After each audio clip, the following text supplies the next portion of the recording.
Hi, I'm Kristen Amdahl and welcome back to my studio. I've been a teacher, designer, and author in the craft industry for over 15 years. In this video, I want to show you some tips and tricks for making one of the projects from my brand new book, 52 Crochet Gifts. In this video, I'm going to show you some tips and tricks for making the Ellen plant holder.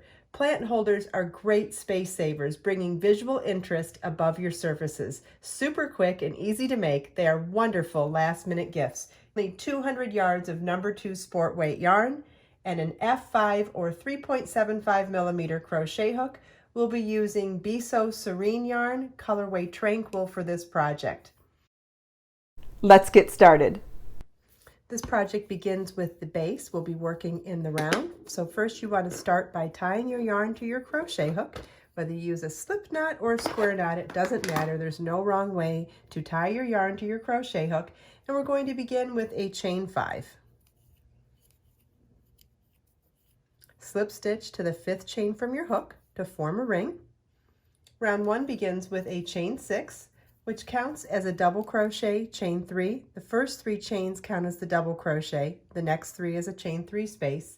Then in the ring, we're going to work double crochet, chain 3, 7 times.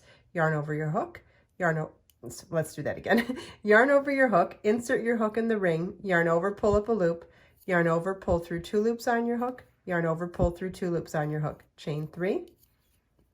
So that double crochet, chain 3 will repeat for a total of 7 times. Okay, so 1, 2, 3, 4, 5, 6, 7, 8 chain 3 spaces. So we'll slip stitch to the 3rd chain of our beginning chain 6 to count as the double crochet portion for joining. And we'll join with a slip stitch. And that's what the end of round 1 should look like. You should have 8 chain 3 spaces. Round 2 begins with a chain 5. Which counts as a double crochet, chain 2, and we're going to double crochet in the same stitch.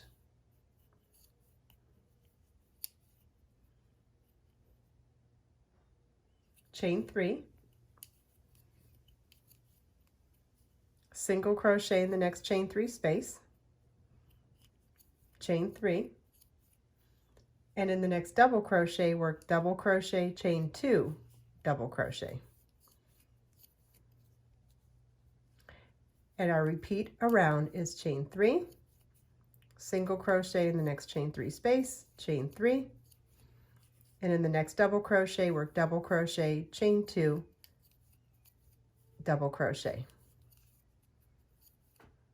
And you want to repeat that all the way around. At the end of the round, we finish with a chain 3, single crochet in the last chain 3 space, chain 3, and then we're going to slip stitch to the 3rd chain of the beginning chain 5 to count as the double crochet portion of it. And this is what your work should look like at the end of round 2. Round 3 begins with a chain 3 that counts as a double crochet and double crochet in the same stitch. Chain 1, 2 double crochets in the next double crochet, chain 1, skip the next chain 3, single crochet, chain 3, and we're just going to work 2 double crochets in the next double crochet. Chain 1, and 2 double crochets in the next double crochet. So our repeat for this round is chain 1 and 2 double crochets in the next double crochet. And you want to repeat this all the way around. At the end of round 3, after our last chain 1 space, we'll slip stitch to the top of the chain 3 that counted as a double crochet at the beginning of the round to join. And this is what the end of round 3 should look like. Round 4, we're going to slip stitch into the next stitch and then into the next chain 1 space, chain 5, which counts as a double crochet, chain 2, double crochet, chain 2, and double crochet into the same space, chain 3, single crochet in the next chain 1 space, chain 3, In the next chain 1 space, work double crochet, chain 2, double crochet, chain 2, and double crochet, chain 3, single crochet in the next chain 1 space, chain 3,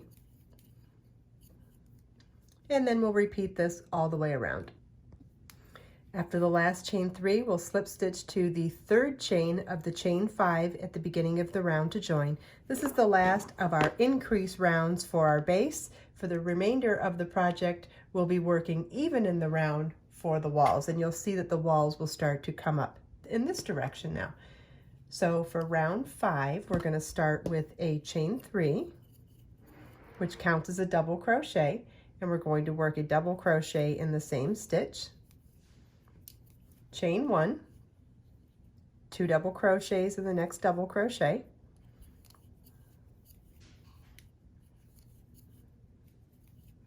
chain 1, 2 double crochets in the next double crochet, chain 1, and we're going to skip over that chain 3 single, chain 3, because in this round the repeat is to only work 2 double crochet, chain 1 in each double crochet around. We'll skip the rest of the chains and stitches. After the last chain 1 at the end of the round, we'll slip stitch to the top of the first chain 3 at the beginning of the round to join, and that's what the end of round 5 should look like. Round 6 begins with slip stitch into the next stitch and slip stitch into the next chain 1 space, chain 5, which counts as a double crochet, chain 2, and we'll work a double crochet in that same chain 1 space, chain 3, single crochet in the next chain 1 space, chain 3, double crochet, chain 2, double crochet in the next chain 1 space, chain 3, single crochet in the next chain 1 space, chain 3, and so our repeat around is double crochet, chain 2, double crochet in a chain 1 space, chain 3, single crochet in the next chain 1 space, chain 3, and you want to repeat this all the way around. At the end of the last repeat, after the last chain 3, we're going to slip stitch to the 3rd chain of the chain 5 at the beginning of the round to join. And this is what the end of round 6 should look like. Round 7 begins with a chain 3, which counts as a double crochet in the same stitch, chain 1, 2 double crochets in the next double crochet,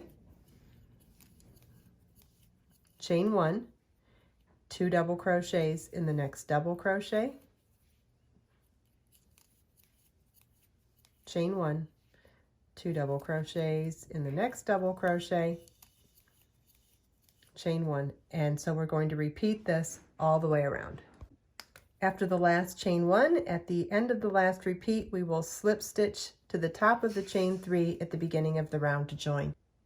We will be repeating rounds 6 and 7 for the desired height of the walls of our plant hanger. For more information on making this plant hanger pattern, refer to the link in the video description below.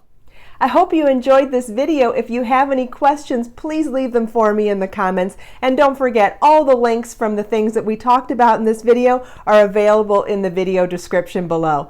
Let us make time to create, share, and inspire today and every day. I'll see you in the next video.